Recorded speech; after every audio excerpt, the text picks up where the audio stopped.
It's 1 o'clock and we have a full house, so we will begin. My name is David Ison. I'm the Dean of St Paul's. It's my pleasure to welcome you here to this edition of the Sunday Forum with Dave Tomlinson.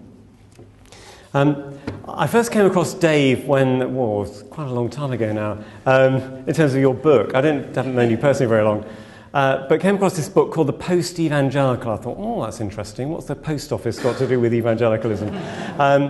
And read it and found it incredibly helpful in terms of where I was and the things that I've been learning and growing about, and had a very soft spot for him ever since. So it's been interesting to watch the way that he has developed.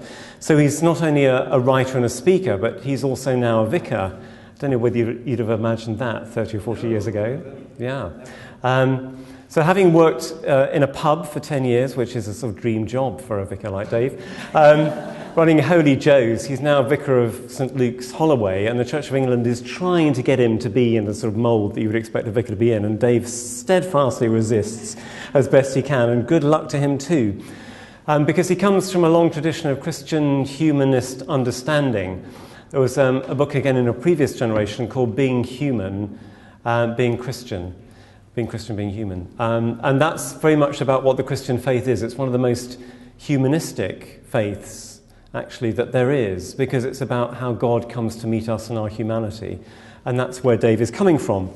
You may have been at the last forum when he was talking about his book, How to Be a Bad Christian and a Better Human Being, which has a dedication in the front from the Bishop of London, that says, I do hope a commendation from his bishop in view of what he says about religion and church life will not put people off reading this book, which is rich in humanity and written by a convincing and compassionate pastor who's probably not a very good member of his deanery synod.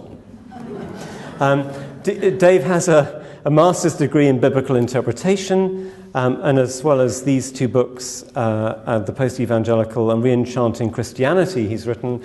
This is his latest one, which is the peg around which we're revolving today, The Bad Christian's Manifesto, Reinventing God and Other Modest Proposals. And we look forward to hearing what his other modest proposals may be. He's going to talk for 40 minutes or so, and then we'll have time for questions and answers, after which you do have an opportunity, I think, to buy the book. I don't get any royalties from that, so it's an entirely disinterested recommendation.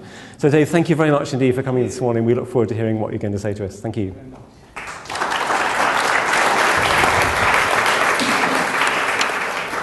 Thank you. It must be a good thing to have the Dean of St Paul's have a soft spot for you, mustn't it?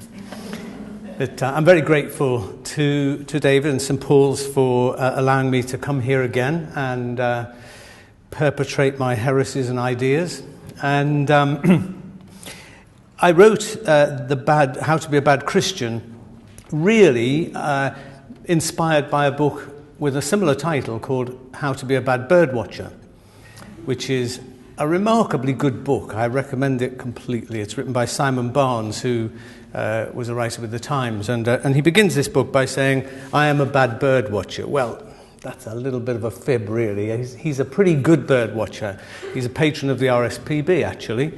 And but what he's doing in this book is something I'd never seen before. He's taking bird watching out of the hands of geeks and twitchers and people with expensive equipment, and basically saying birds are part of everybody's life. And it doesn't really matter whether you know the difference between a coal tit and a blue tit, or a greenfinch and a goldfinch, or whatever, for you to enjoy them and for them to enrich your life. Now, what he's doing, in fact, is drawing you in onto a little journey, really. And I think the more you read, the more you think it would be really good to know a few more things about birds. But on the cover of the book, he says, quite simply, you look out the window, you see a bird, you enjoy it. Congratulations, you're a bad bird watcher. And it was really just reading that just went zing inside, and I thought, I've got to write a book, because this is just what I think about God. I think God should not be left in the hands of religious geeks and twitchers, people like me, churchgoers and the like, religious people, because I think God is part of everybody's life in some shape or form, named or unnamed, recognized or unrecognized. And so that's really what lay behind the bad Christian idea. The books are not primarily written for people who are happy sort of believers, churchgoers. They're written for people outside. And I'm very pleased to say that with the help of Hodders, my publishers, the book has gone, probably about 3/4 of the sales of How to Be a Bad Christian went into the general bookstore, not into the religious bookshops, some of whom didn't want it anyway. And the responses that I get on a regular basis from people just thrills me so much, that the people who just happen to go into Waterstones or come across it on Amazon or whatever, and who, well, my wife says, why do they all tell you their life stories? You know, they write these enormously long messages to me. And I suppose the thing is, reading a book and writing, it's a very intimate form of communication, isn't it? Although it's very isolated to write, when you read a book, you kind of feel you know this person, and it is a close relationship. So I think that when people have suffered under a lot of religion, as many people have, or they've struggled their way to try to see some wood for the trees, and they suddenly feel, well, I'll tell you one particular guy who wrote to me, and he's actually a quite significant person in the world of music, in DJing, if you know what I'm talking about.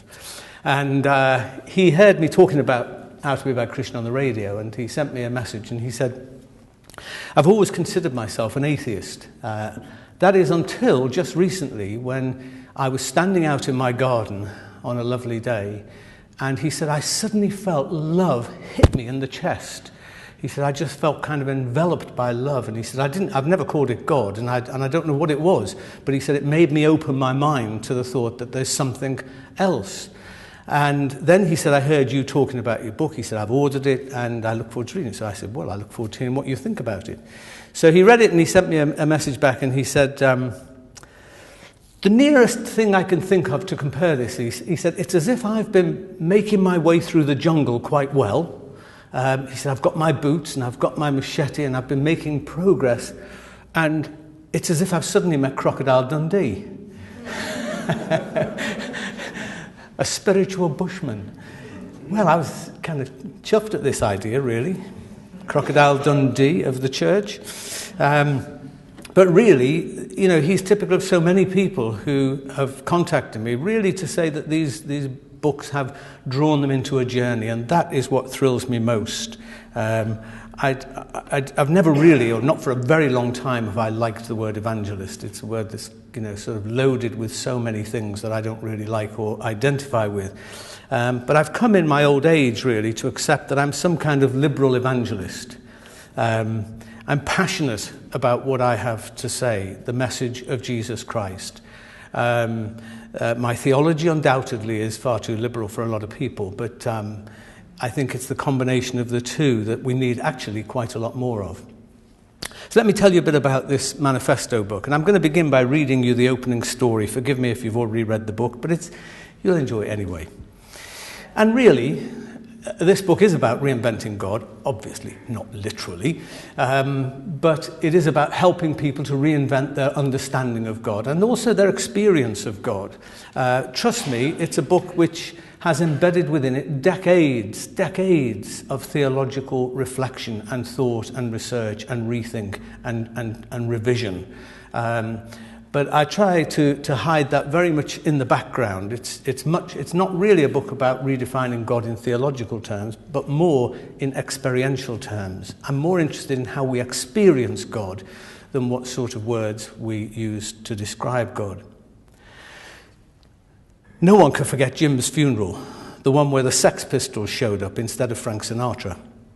Despite a rainstorm of near biblical proportions, more than 300 people arrived at the crematorium. Those who couldn't squeeze into the chapel peered through the open door from the entrance hall. Some even stood outside in the rain listening to the service relayed from speakers. Grief strikes hard when a person dies young, and at just 35 years, it felt like Jim's life had barely begun. When 6 of his friends carried his coffin into the chapel, the sobs and moans were so loud I could scarcely make myself heard. But little by little, the tears and groans morphed into smiles and laughter when one speaker after another related funny and moving accounts of Jim's short but eventful life. The stories and tributes over, I invited the congregation to join me in commending Jim to God's loving care. Nothing now remained but for me to hit the button to send Jim on his way. Glancing toward the chapel attendant, I nodded for the final track to commence. That's when it happened. Bellowing through the speakers, the debauched, warbling sneer of Sid Vicious. And now the end is near, and so I face the final curtain. I'm sure you've got the record. The entire gathering stood stock still as the contemptuous obscenity in the next line of the song reverberated around the chapel. There was a pause, an intake of breath. Then, in one gloriously anarchic moment, every single soul erupted into rapturous applause and laughter. "Jim, you crazy bugger," one man shouted above the tumult. "We love you! We love you!" The congregation hollered back in unison as if rehearsed. Everybody laughed and cried and laughed all the way to the pub. Frank Sinatra's My Way is probably the nation's favourite funeral song, but no one had requested the Sex Pistols version until Jim. I swear I heard him giggling in the background as the congregation stood open-mouthed. Jim was HIV positive and died of an AIDS-related illness. We met in the hospital where he spent his final months and where I served as the chaplain. Our many conversations on the ward focused mostly on music and football. Jim was allergic to religion, which is why it surprised me when he asked if I would take his funeral. I find it strange and slightly disconcerting to plan someone's funeral with the person sitting there in front of me large as life. I never get used to that. But Jim eased the process with his dark humour and reassuring down-to-earth manner. When it came to discussing the final song, he stuck to his guns, despite a barrage of protest from his partner, Mario. "It'll be a blast," Jim said, grinning from ear to ear. "I only wish I could be there to see their faces." "Yeah, that's the problem," Mario piped up. "I will be there." We laughed, like three mates sharing a joke in the bar after work. Just before leaving, I reached across the bed to give Jim a hug. He recoiled sharply and exclaimed, "No, Dave, don't touch me, I'm unclean." "Unclean?" I said. "What on earth are you talking about, unclean?" Well, it turned out that in his early teens, Jim attended a church with tub-thumping sermons about the abomination of homosexuality. He knew he was gay from a young boy, but never told anyone until he confessed to the vicar. And after that, he became engulfed in weeks of so-called counselling, which was actually nothing short of emotional abuse. Week in, week out, the vicar attempted to deliver Jim from a spirit of homosexuality. A confused teenager, he went along with it, trying his best to change, to become normal. But surprise, surprise, it all came to nothing. Jim still fancied boys, not girls. So he ditched church and religion, came out to his friends and family, and got on with living his life as a young gay man. Years later, after contracting HIV, he met Mario. They fell madly in love and lived happily together for 10 years prior to his death. And yet, despite turning his back on religion, Jim never quite managed to root out that shame embedded in his teenage psyche. And when I went to hug him, well, it all burst forth. The last time a man of the cloth put his arm around me, he said, it was to tell me, lovingly, that I would go to hell if I didn't stop looking at boys. Jim paused, winced, and then said, "But what if he was right, Dave? What if the man upstairs really doesn't like gays, people like me? What if..." "Okay, stop right there, Jim," I said. "Let's get this clear. Being gay is not a sin. It's in the same category as being left-handed or having red hair or being a boy instead of a girl. You can't help it. It's normal. No one chooses to be gay. It's just who you are, right?" "Right," he echoed. "Trust me, Jim, you were misled. God loves you just as you are, a beautiful gay man. You have your flaws like the rest of us, but being gay isn't one of them." We hugged and wept. And actually, Jim turned out to be one of the best huggers I've known. We embraced many times in the weeks that followed, and yes, I did manage to convince him that God likes fags, as he cheekily enjoyed putting it, that God liked him. I have a basically sunny disposition. I don't rile easily, but what truly gets my goat is misery inflicted in the name of God. On the way home, I pulled the car over, too angry to cry, though I wanted to. Sitting there at the side of the road in silent indignation, I contemplated what sort of God makes a man feel unclean for loving another man with all the passion and tenderness and commitment that I feel toward my wife. No God that I can recognize or want anything to do with, that's for sure. There and then I resolved to be an atheist in the face of any God or religion that torments the likes of Jim, or that increases rather than diminishes the sum of human misery. If God exists, she or he has to be better than this. See, in my earlier days, being a Christian was really quite straightforward. If someone said, "Do you believe in God?" I would answer very confidently, "Yes, of course I believed in God." But now it feels a bit more complicated. It really depends on what God you're talking about. I certainly don't believe in an old white man with a beard sitting up there in the heavens. I don't also believe in a God who treats gay people as deviants or as unclean.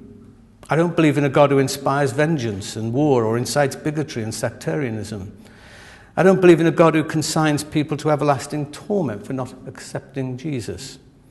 I don't believe in a God who presides over the world like some fat controller deciding where and when to intervene in human affairs.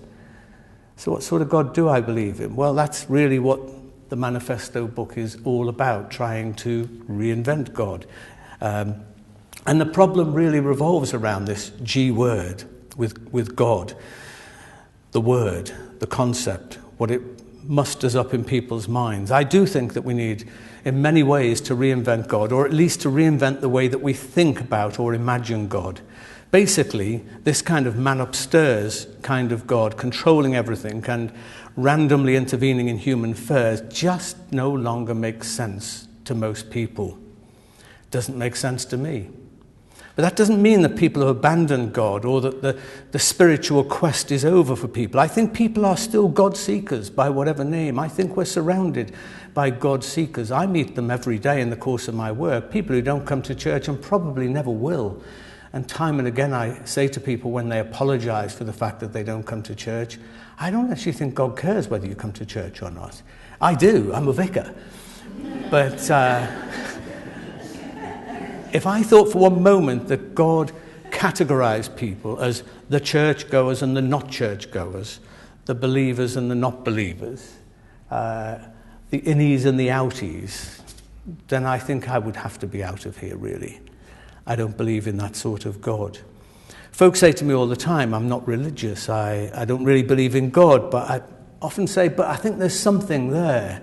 So I say, okay, well, forget God, the word, forget religious jargon, and translate that something into terms that make sense to you. And actually open yourself to that something, because actually I happen to believe that that something is what I call God. And I think if you open yourself to that, then you will be drawn into a journey. And in the Bad Christian's Manifesto, I'm trying to help people with this process, with thinking about notions of God which are not necessarily particularly religious, but are nevertheless very real. Love's a good example. I think that anyone who knows what it is to love and be loved actually knows quite a bit about God straight away. Or breathing. To me, God isn't some alien entity in another part of the universe. I don't think of God as a being sort of out there somewhere, elsewhere. I think much more in terms of God being like the air that's all around us, that surrounds us and that's within us. It's what gives us life, but we don't really think about it except when we have a problem breathing. To be honest, when some religious people talk about God, I think I really would rather be an atheist. And when some atheists talk about the God they don't believe in, well, I think, I quite like that. I don't know if you know about something called the Sunday Assembly, which has been going since the beginning of 2013 now, which was tagged for a while by the press as the atheist church. They've actually gone away from that banner because they feel that it's too exclusive. But it began actually in a church, a decommissioned church, a couple of miles from where I live, and a mutual friend introduced me and Sanderson Jones, the stand-up comedian who's one of the two founders of the Sunday Assembly. And we had coffee at the Angel Islington, and we got on quite well. I sent him a copy of How to Be a Bad Christian before, and it was sitting on the table when we arrived. And he said, I think your approach to God is very similar to my approach to atheism. by which I think he meant neither of us are fundamentalists. And Sanderson and his friend Pippa, who runs it with him, another comedian, are two quite remarkable people, I think, actually, who've opened up something quite significant.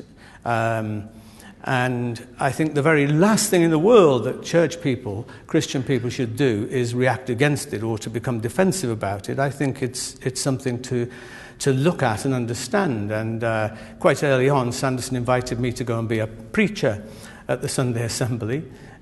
He asked me to talk about stories, myths and metaphors as ways of seeing the world, and why the Easter story continues to be compelling. So I grabbed that with two hands, very happy. I went to this packed, more packed than this. This church was jammed, every single seat taken, every space taken. 60 people were turned away from the door. I don't think that church ever had that problem before. And I talked and had probably the biggest applause I've had anywhere from any audience. And I've talked to Sanderson many times about this, and he said to me, he said, "You see, the thing is, Dave," he said, "I find the idea of not God energizing." And I said, "Well, you see, I think that your not God is what I call God. I think we're talking about the energizing spirit of life at the heart of all things, which I will call the Holy Spirit. But you know, it doesn't much. These are words, and we kind of write people off, and we fight with people. And in the past, we've burned and killed people over words, instead of recognizing the profound unity that we have as human beings with one another. And I think that needs to be our starting point. After my talk at the Sunday Assembly, I joined the throng of godless who piled into a nearby pub. Because you see, debating God and not God and all that stuff is quite thirsty business. And before long, a group of people huddled around me asking all kinds of questions about my talk. I was surprised and a little disturbed at how much I liked what you said, Johnny confessed, sipping on his beer. It tempted me to check out church again, to which I said, "Steady." "Trouble is," he said, "when I hear Christians talk about God, I mostly cringe. It's like God is their mate or something. I find it really embarrassing." I agreed. I too find religious God talk at times awkward and uncomfortable. "But do you really think God exists?" Michelle asked me. "What is God?" someone else piped up. "I think God's a security blanket for people who can't cope," another person chipped in. Well, still quite sober and reasonably lucid, I owned up to being an ontological realist, but an epistemological relativist. In plain English, I do believe that God, the word, refers to an actual reality.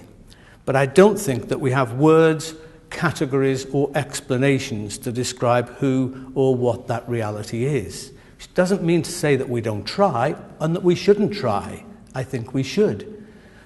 But we need to know really what is the basis of what we're doing. And in a way, actually, I would say, I don't really think God exists in any sense that we understand existence. God doesn't exist. God, I think, is existence.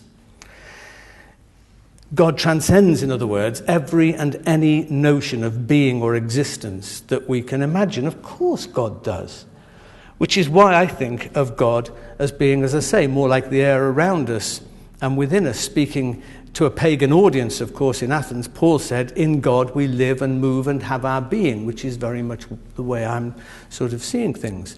My frustration is that many people struggle with the G word is based on a misunderstanding that the only way to think about God is with a literalistic theistic framework. In other words, to see God as a supernatural human being out there, somewhere else, and someone with who influences our lives in the way that some kind of ruling figure would. Our friend Jenny is a good example of someone who just couldn't get past this sort of vision of God. Before she died, she used to stay in our home a couple of times a year. When she visited London with her work and so on. Invariably, we would end up having deep conversations well into the night after consuming, well, probably more red wine than we should. Jenny didn't have a religious bone in her body. She was someone who had an enormous zest for life and a great passion for justice, and that was where her work was focused. She was a woman of, I would say, deep spirituality, if not religion, and we shared an awful lot in common. However, in one conversation at about 2:30 a.m., she seemed to get agitated and concerned that our views may be converging a little bit too much. We're sitting in a vicarage, of course.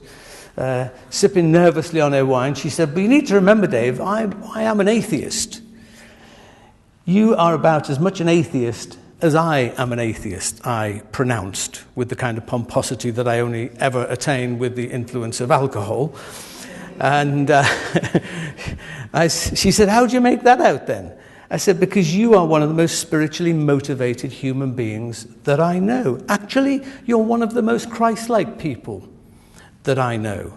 And ultimately, I think we believe in the same thing. Not all the words, but the passion that we feel down here. It's just that I call it God and you don't." Well, that was the night, I think, that I managed to convince Jenny that when I say God, I'm not talking about this man upstairs that is immediately evoked when the word is used for her. Jenny was a woman who wrestled with what you might call ultimate questions. She was a woman on a faith journey, regardless of how she chose to name it. She was really, well, you could ask, was she really an atheist, in fact? And I sort of suggested that she wasn't. And actually, you know, the great 20th century theologian and philosopher Paul Tillich really took this kind of question on head on. And he argues that a real atheist is someone who denies that there is any ultimate concern to be concerned about. In other words, that life is just entirely meaningless. He said that's what atheism really is. This certainly was not Jenny, and it's not most atheists that I know, actually. We may not share God talk, but we do share so many ways what Tillich called ultimate concern, a sense that there's something greater than us, and that in some shape or form we have a responsibility to be a particular kind of person in the world. Most atheists I know are completely insulted at the suggestion that they can't have morality without having religious faith. And of course, it's nonsense.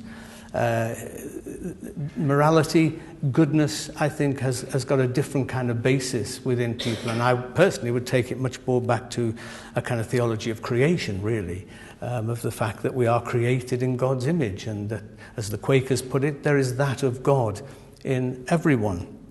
So when all the paraphernalia of specific religious tradition is stripped away, this is fundamentally what the faith journey is about, I think, the pursuit of ultimate concern, engaging with something greater than ourselves and seeking to live in the light of that. Now, am I saying that all the other words are unimportant? Of course I'm not. I'm a vicar, for goodness sake, you know. I'm in the business of words, of religious words. I sometimes take liberties with them, which may be somewhere kind of what the Bishop of London was hinting at in what he said there. I think that tradition to me is not a package that's handed down from one person, from one generation to the next, and our job is to keep it entirely and exactly as it is. To me, tradition is a conversation, it's a debate, it's an argument, actually, and I think it should be an argument. It has been that in the past, and I think it should be now, and I think that we are at the vanguard of that argument, if you like, in which the argument, on one level, is actually between that which we've inherited, which has been the thing that has given us light and life and revealed God to us, and the world that we live in now. And it's in the intersection between those two things that tradition is constantly being recarved and reshaped. And if it isn't that, then it's traditionalism, which is quite a different thing altogether, and is something that is static and going nowhere. So it's this sense of ultimate concern, I think, which is so important. I've talked about a woman in the book called Victoria Wilson, who is a lovely young woman who died in 2013 at the age of 43. I was privileged to conduct her funeral at St. Luke's Church. Victoria was born with a condition called tuberous sclerosis, which causes growths on the brain and led to a profound learning disability. She wasn't supposed to live very long at all, but no one told her that, so she carried on to 43. She got on with life, actually, achieving more than many people do in twice that time. At the funeral, her mother, Jean, described Victoria as a woman without words, communicating mainly by flexing her eyebrows. But she knew what she wanted, and, there'd be things thrown around and pinches and punches and all kinds of things in the way that she would make clear what it was that she was trying to say. She was a gorgeous, flirtatious, flamboyant woman with hundreds of friends and many more admirers. Her passion was music, from Madonna to Mozart. She dressed in bold and bright colours. She wore nail varnish. She enjoyed food and good company and going for walks and all kinds of other things. She was a real human being. But when she was younger, the medical authorities wanted to institutionalize her. And her mother went to see the place where it was suggested she should go. And she said, I wouldn't send my cat here. And she completely refused. And she believed that Victoria deserved a different kind of life. And Victoria wanted to live independently, basically, or as independently as she could. And Jean believed that that was something that was her right. And so the two of them campaigned long and hard. They conducted many campaigns, actually, but they campaigned long and hard against Islington Council to provide Victoria with a home of her own. And eventually they won. And Jean was awarded an OBE for her work. She was made elected Woman of the Year and so many things. And Victoria was absolutely part of the whole cat and caboodle of this thing, really. And they're part of a centre that is actually just across the road from me, a thing called Centre 404, which is a grassroots charity based in a large house, which coordinates help for thousands of the borough's disabled and their parents and carers. And Jean, I would say, in North London is a bit of a hero, really. She doesn't sort of see herself that way. She's just a mother who decided to do what she could for her child and for other children like them. And they're a remarkable family. And a few days after the funeral, Jean and Tara came to a service at St Luke's. It was a bit of a shock to me, to be honest, because in preparing the sermon for the Sunday after I'd taken Victoria's funeral, I felt the church needed to know this story. And so I put together a sermon that was all about Victoria and her mother Jean and what great heroes they are, So it's a bit of a shock then when I suddenly saw Jean come into church. I really didn't expect that, and I had to quickly go and brief her on what was going to happen. Well, as she was leaving the church after the service, which incidentally, the scripture, the New Testament reading for the day was James, where it talks about, show me your faith, and I will show you my faith by my works. And this was the subject. And so as they were leaving, Jean said to me, I'm not a woman of faith, Dave, but I am a woman of action. And I said, Jean, that is the best kind of faith that I know about.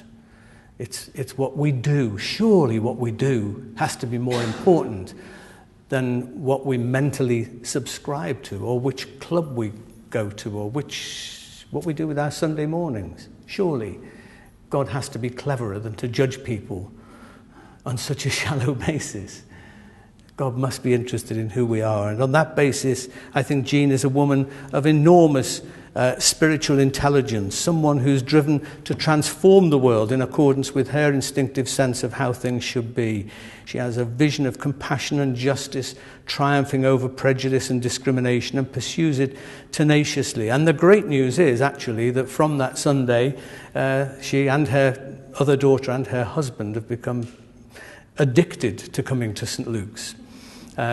Still, Norman, her husband, says, I'm not quite sure if I believe any of this, but he says, I want to be part of it. And they've been drawn into this journey. Faith is, I think, the state of being ultimately concerned, of being gripped and driven by something that we are convinced is of fundamental importance and which places an unconditional demand upon us.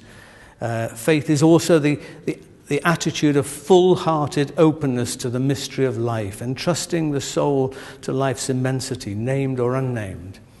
And there are lots of reasons why people have turned away from and found themselves reluctant to take the name God or to identify with organized religion.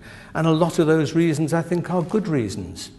And the last thing in the world I'm going to do is go out and try and be defensive about that. I think that it's more important to connect with the journeys that people are already on.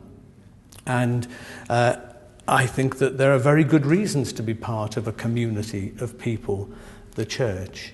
But I think that I understand why for some people it's a struggle. And let me finish with a story about that. This is about a woman called Brenda. Brenda grew up in a staunchly Christian home, controlled by an obsessively religious father. She attended church, she prayed, she read the Bible dutifully from her childhood upwards. And yet, the God that she internalized through all of these activities, I would say, almost wrecked her life. Under the shadow of a horribly disapproving dad who criticized her mercilessly, the Heavenly Father that she came to know turned out to be a larger-than-life version of this wretched man. When I met Brenda, she was in her mid-30s. She'd almost got no self-esteem despite being a bright and beautiful woman with a successful career. She could recite verses from the Bible and utter religious platitudes and so on, about God loving her and so on. But actually, underneath of it, she didn't believe that at all. She once said to me, God may love me, but he definitely doesn't like me.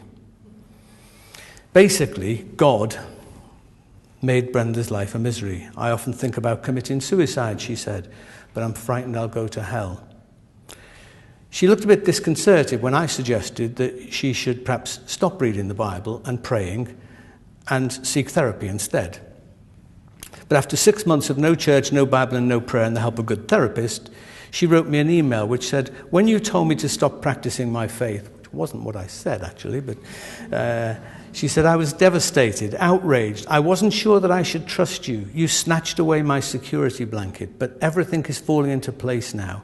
I was clinging to the thing that hurt me most. I'm starting to believe that instead of being angry at my failure, God may have actually grieved at my upbringing. His anger may have been directed at my father and the church rather than me. Perhaps God does like me after all. At a later meeting, I asked Brenda if there was anyone who she felt loved her unconditionally. Like a flash, her face lit up and she said, my grandma.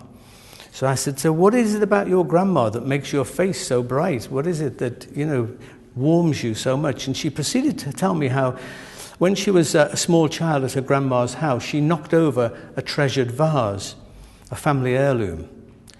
Knowing how important the vase was, the little girl screamed out loud when it hit the floor and broke into 1,000 pieces. But when her grandma rushed into the room, there wasn't any anger, there was no recrimination, just relief. Thank God, you're okay. And she took her into her arms and cuddled her up into her bosom.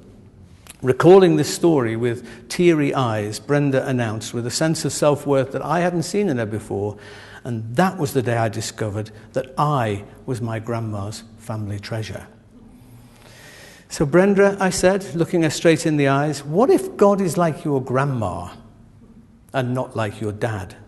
How would it change things if you imagined God as being like your grandma, as a warm motherly figure who gathers you into her arms when you do something wrong, instead of the harsh father figure who admonishes you? And she paused for a minute while the idea kind of percolated through. Can I really picture my gran when I think about God? She asked. Why not, I said. Reinventing God, or at least reinventing the image and notion of God etched in her psyche, transformed Brenda's life, and definitely for the better. She dumped the idea that God in any way resembled this father that she had, and she began to flourish with a sense of inner acceptance. Is God like Brenda's grandma? Well, of course, not literally, but no more or less, perhaps, than lots of the other images that we have of God, which we often forget are just that. They're images. They're human metaphors and pictures to help us to understand something that ultimately defies all understanding. And so I don't think that it's a bad thing to picture God in these kind of anthropomorphic terms or whatever. The problem is if we actually imagine that what we're doing is describing God as God is. God is that which is indescribable, depictable maybe, but not ultimately describable. And so I think what I'm trying to do in this book is, as I said at the beginning, to help people with the process of thinking these things through. There are lots more stories in the book, of course, and other ideas and thoughts and applications that I'm trying to bring into people's lives. My deepest concern is that the God that I know in Jesus Christ will be made known to people in a truly liberating way. And I look at Jesus and I think he wasn't interested in creating, churches and denominations and organized religion, all that kind of stuff. All this has come, and it may or may not help to greater or lesser degrees. But I think that what Jesus was impassioned with was what he called the kingdom of God, God's program of transformation in the world, in people's lives and so on. I think insofar as the church serves that purpose and is part of that mission, it is fulfilling the purpose for which it was born. Sadly, I think often it doesn't do that. So I finish really with, these are probably my few more modest proposals really. The little manifesto at the end of the book says, it's a manifesto to follow the way of Jesus rather than rules and conventions, to doubt and question without fear and never be daunted by orthodoxies and authority figures, to make a priority of kindness and compassion, to pursue justice for all people, to embrace messiness and imperfection while aspiring to be all that we can be, to live courageously and resist being motivated by guilt or fear, to look for God in every person and situation, to have parties, laugh a lot, enjoy friends and welcome strangers, to resist passing judgment and befriend people in the margins, and to love the world and honour it as God's body. So these are my humble, modest proposals, and I'm very happy to engage with any questions that you have about them.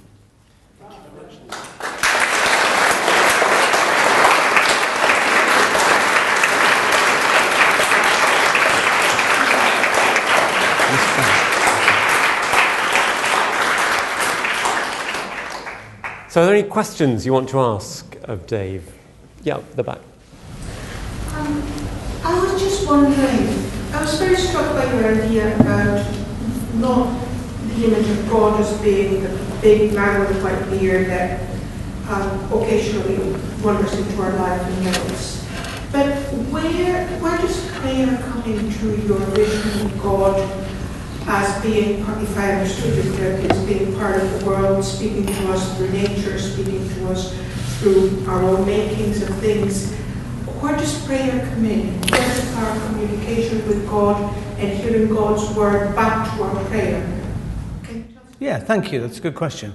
I think that prayer in essence is much greater than prayers. Do you know what I mean? So prayers, these things that we say, we have them written in books or we compose them ourselves, but it basically sort of words that we construct. I think that prayer is the essence of prayer is greater than that, and I think that prayer, often when I have gatherings of people in church who are not churchgoers for a baptism or a wedding or something else, I often say to people that you probably really wish the very, very best for this baby or for this couple who are getting married today. And that passionate wish that you have, in essence, is prayer. It's something that's coming from down in here. It's the things that we long for, that we feel profound gratitude for. So in other words, prayer isn't first and foremost about words. It's about an attitude, a way of being. It's about something that's rooted in how we are in the world. And therefore, I think a lot more people pray than think they pray. And obviously, I think that prayer also is expressed, as I've indicated, through the things that we do. And It's interesting, actually, that, you know, there's that little book, which I'm sure some of you read, called The Language of Love, Languages of Love, which sort of says that two people, you know, in friendship, we express love in different ways. Some use words and some actions, and some have physical gestures. And I think, actually, there's something similar and equivalent to that in prayer, that I think for some people, my wife is one of them, you know, she just thinks words are a load of, you know, and this is me, you know. She sees me as the ga, you know. She's a practical person. She's a kind of gut person. She feels God down here, and I think that's to do with her personality, which is different to mine, and she processes the world differently, and so that's going to come into prayer. So prayer takes a whole lot of different things, but I suppose specifically what you may be indicating, you know, is the prayer when we're really intercession, when we're asking God to intervene and do something. I think that's where what I'm saying really raises most questions, really. I think that in How to Be a Bad Christian, one of the things that I've said there, I mean, I think actually one of the reasons that I do still pray those kind of prayers is because actually that just is the only thing I feel I can do sometimes. It's kind of, and whether it's doing anything out there or not, it is doing something here. It's one of the ways in which I respond. It's only one, but it's one of the ways in which I respond. Perhaps feeling great love and compassion, or maybe feeling anger at things that are you know, I would like to change in the world, or whatever. And so prayer is one way of kind of giving expression to those deepest things in me. I don't necessarily think of God there sort of going, which one should I do here? Should I say yes to that or to this? That makes no sense to me at all. However, what I've said in How to Be a Bad Christian is that I think that the whole kind of idea in science of the so-called butterfly effect is an interesting one, you know, which has come out of meteorology, you know, where it was sort of, you know, the reason that weather forecasting is so difficult is because tiny things can make a big difference somewhere else. And this whole idea, which has been known as the butterfly effect, and it links to chaos theory and so on, I think is actually significant. That I think that actually I can see the effectiveness of prayer within that context. Not so much as, you know, sort of God sitting there, as I say, pressing buttons or pulling levers to make things happen in response.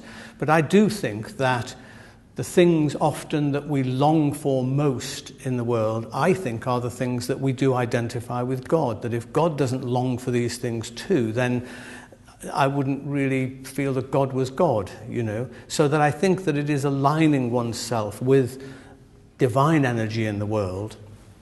And I think that it is possible to see that prayer can be part of making a difference.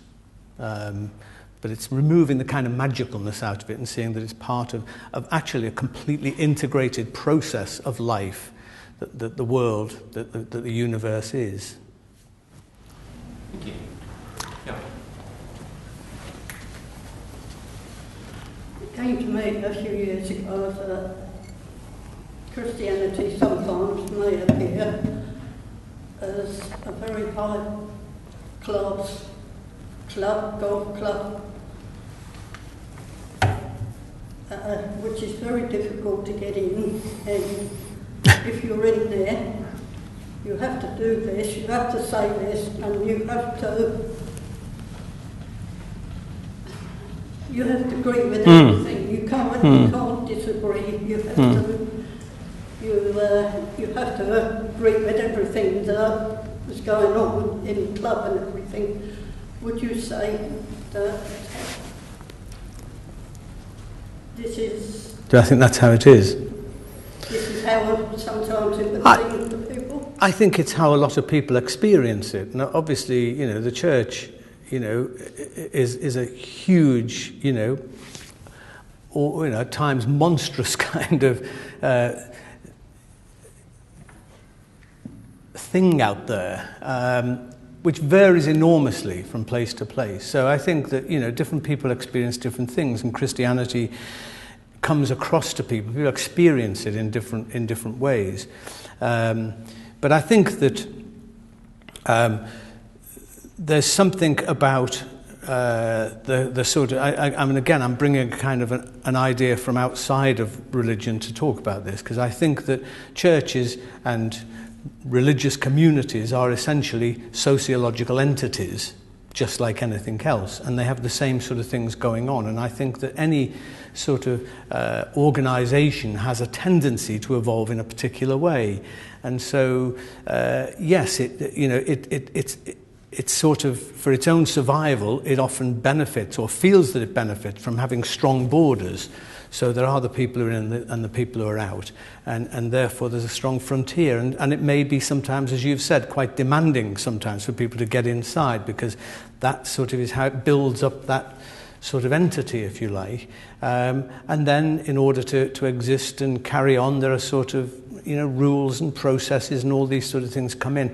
Now, I'm not saying all of that is bad, but I'm saying this is something which is a characteristic of life that we, in any context, whether it is a business institution or an educational institution or a religious institution, we have to battle against, because this is the sort of forces that will come in and overwhelm the real meaning of life, the essence of what education or the business or the religious community is all about. So there's always a tension, I think, between the kind of spiritual essence of something, the life force that's there, and the structures that inevitably do grow up around it.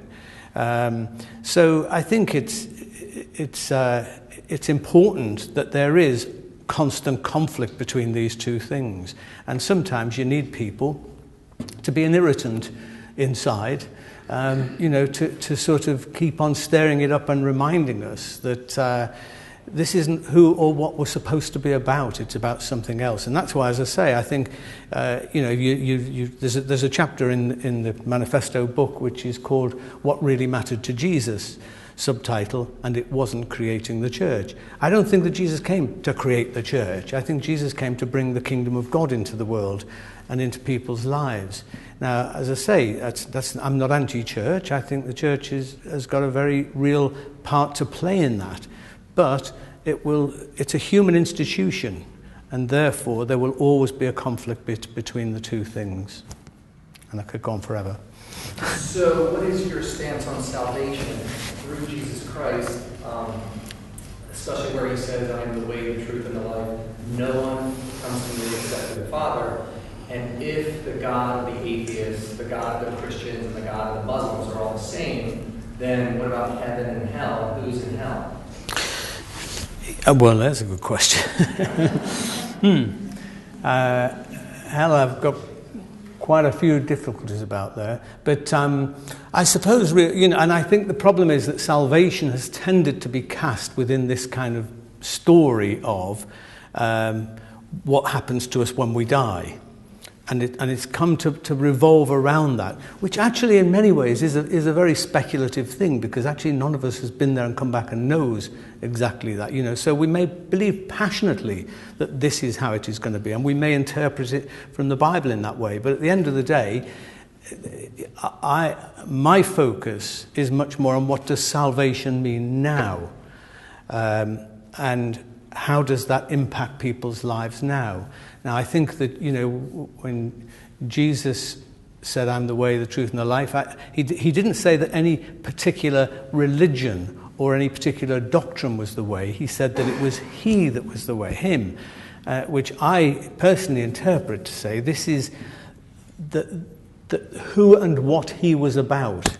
There was his way. If you look through the gospel, you see, look at how Jesus actually preached and what he taught people. He never asked people to sign up to a doctrinal kind of creed or anything like that. He never asked people to believe anything in terms of rational kind of propositional statements. What he did do was he called people into a way of life. He called them to follow him, to be part of his way. And when people came and actually asked direct questions like, "What must I do to have eternal life?" which sort of Christianity I've grown up in had a very clear packaged answer to that question.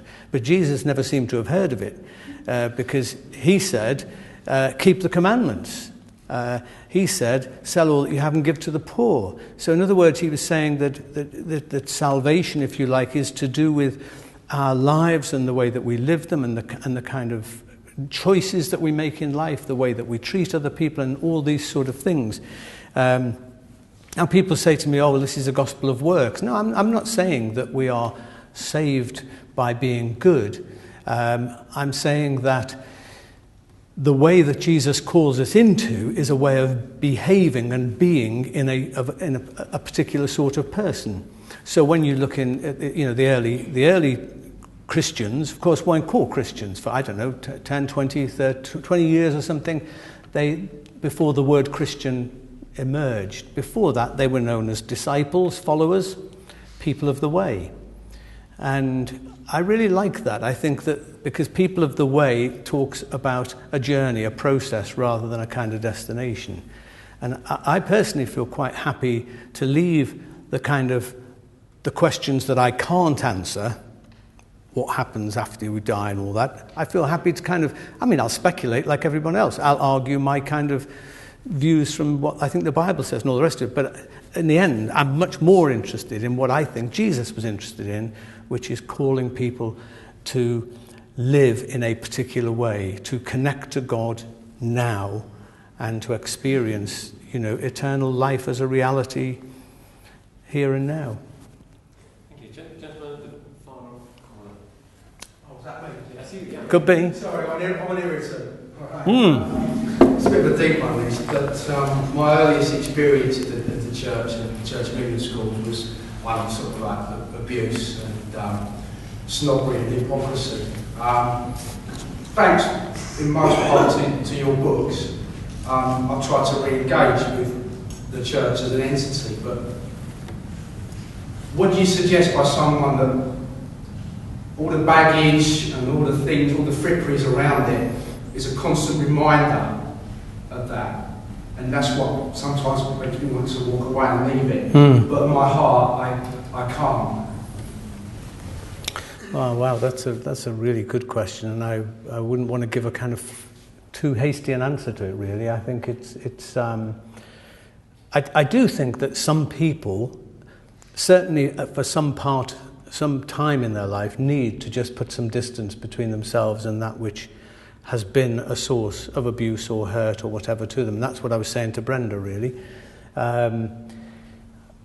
Because I felt that the doing of the things that she was doing, her kind of religious practices, if you like, only reinforced the thing that I think she needed to get away from and be healed from. And so she could, my work with her was to try to get her later to reconnect with those things from a different perspective, from a place of healing, from some of the impact of that. But I think, I like what you're saying, that you want to you feel like you want to get away from it, but you feel like you can't, because in a way that's my story. That's why I'm here today, wearing a dog collar, why I'm doing what I'm doing, because there's a sort of quite a substantial chunk of me inside that just says, get out of here, you're never going to change it, and this is but then there's another part of me that thinks no, I can't do that. And to some extent, in terms of the way I see kind of Christian mission, if you like, is that I have a foot in both camps, because I do love the church, and I'm committed to the church, and it's given me so much, and I'm committed to trying to be part of a greater force of renewal within the church. But I still believe that if we look to the future, I think that probably the vast majority of people are not going to come. That's not going to be the way for them, and therefore we're going to have to find some other way to connect with those people. And that was sort of what I was feeling for 10 years by having a sort of church in a pub, and it's something I'm encouraging people to do more now. It doesn't not necessarily about being a pub, but for people to be able to get together. Somebody said to me recently, because when I go around talking about the books, I've said, please try not to arrange it in a church, let it be in a pub or a cafe or somewhere where people are likely to come who wouldn't go into the church, and that's mostly happened. And so I've had lots of wonderful conversations with many people who are not churchy people, but who are touched by what I've been saying. And this one lady, she said, there aren't many places where you can have deep conversations. And I thought, that's really interesting, isn't it? I think that people do want to be able to grapple with issues that really matter in life. Well, it's ultimate concern, what I've been talking about. Unfortunately, I think often in church, those conversations don't happen. It's the ideal place, but I think it often doesn't happen. And so I think we've got to look on a number of different levels. With someone with a story like yours, I think it needs a more kind of personal kind of response, really. But I do think sometimes we just, for sanity's sake, have to put a little bit of distance, but recognise that God is everywhere, whether we're inside this institution or outside of it or whatever. Thank you. Thanks so much. When I was a training officer 15, 20 years ago in the Diocese of Exeter and Devon, I used to go around and say to clergy sometimes, if you're not on the verge of resigning at least some of the time, there's something wrong with you. And it's lovely to meet somebody else who feels the same way, and someone who has such a passion for Jesus Christ. Someone described you as writing the Honest to God. I mean, you're probably far too young to remember this, but the Bishop of Woolwich wrote a book in 1963 called Honest to God, which was terribly shocking at the time, saying some of the things that Dave is saying, but in a much more kind of intellectual, academic, theological way. And I think yours is a bit like that for our times, which is much more, as you say, about experience, but also that passionate engagement of what is life all about and how do we engage with it. Thank you so much for sharing this with us and for coming and being so open and honest about your journey, which touches the lives of so many other people. Thank you very much.